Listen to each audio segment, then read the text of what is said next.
direction, and I enjoyed being able to have that opportunity. Our ecclesiastical leader was a former Army officer, and he was taller than I was and had much longer legs. And I never understood why, when walking, my stance or steps were so short.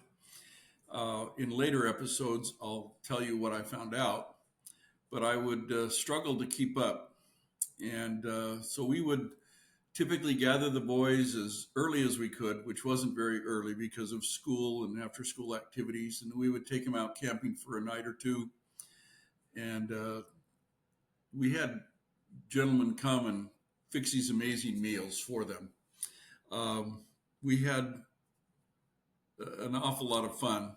But on one trip, the ecclesiastical leader, he would, because he was faster, he would take a group of boys and head out. But what he liked to do was to get those boys far enough ahead so that we couldn't see them. And then he would get off to one side or the other and then ambush the rest of us.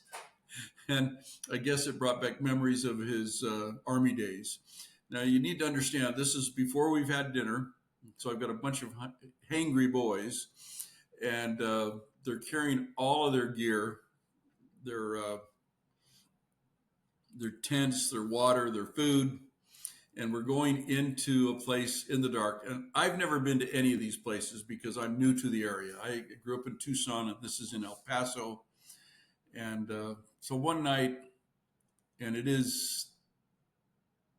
sun's gone down. It's still twilight a little bit, I guess.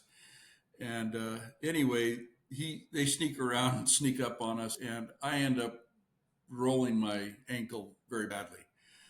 And so I can barely walk, but we're far enough there that we go on to camp. And he was a pharmaceutical rep and said, "Don't take your boot off, because if you do, you're not going to get it back on, and they may not come and get you." And I mean, I was in extreme pain. I was willing to be helivaced out of there. It hurt so bad. But he gave me, which turned out to be ibuprofen, but instead of a normal dose, gave me probably, I think it was like 1,600 milligram. And I took that with dinner as I went to sleep. And I woke up the next day. Now, I didn't take my boot off. And I woke up the next day and was able to walk out. I was impressed. I thought, well, this has got to be a miracle. Now, I won't tell you my ankle wasn't sore for the rest of that trip. And for a few weeks it was. But I couldn't, if somebody had told me the night before that I'd be walking out on my own power, I would not have believed them. I was wearing hiking boots, but my leg was pretty swollen. This is just one of the things he liked to do to make it fun. The boys loved him, and he definitely loved the boys. And we had some amazing trips. We had, there's some wonderful mountains in the El Paso area, and we'd go to the top of this one mountain north of Las Cruces. And from one side, we could see Las Cruces. On the other side, we could see White Sands Missile Range. And we would cook using Dutch ovens. And, we're doing biscuits in one and cooking chickens in another one, and just having an amazing meal. Well, at one meal, one of the boys probably tried to help more than they should have. And food kind of messed up, sticking to that Dutch oven, which was cast iron.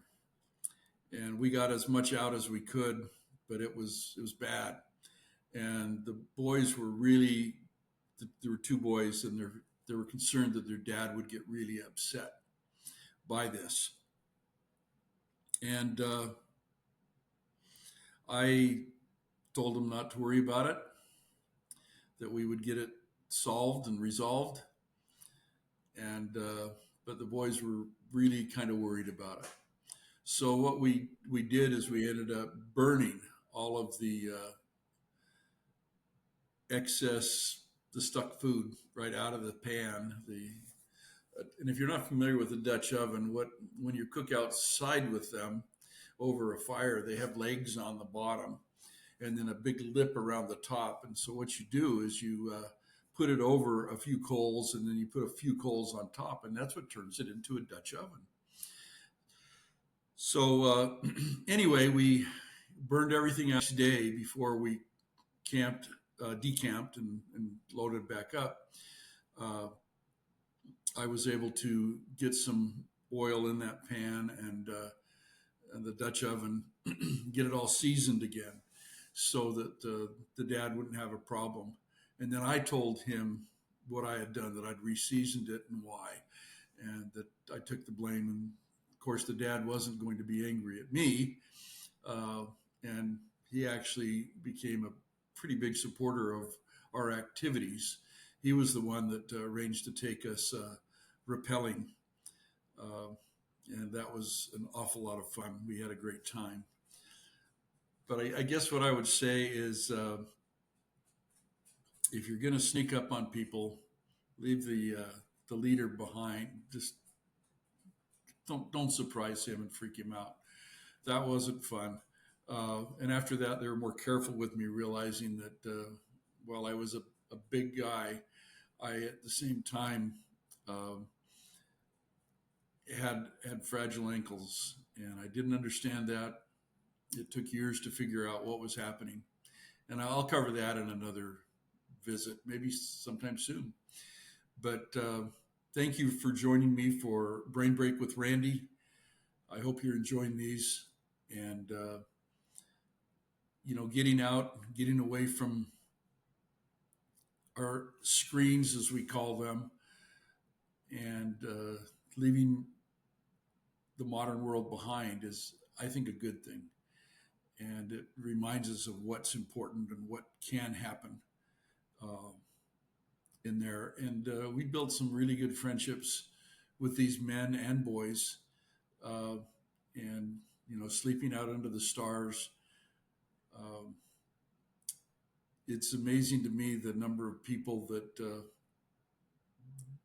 haven't had that experience. I know at this stage in my life, camping out is staying at a Sheraton instead of a Hyatt. Uh, and I'm just being facetious. But back then, sleeping on the ground in a backpack or in a sleeping bag that I carried in, that was cool stuff.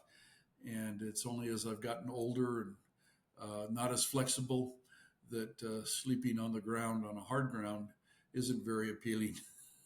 So I, again, thank you for joining me for this edition of Brain Break.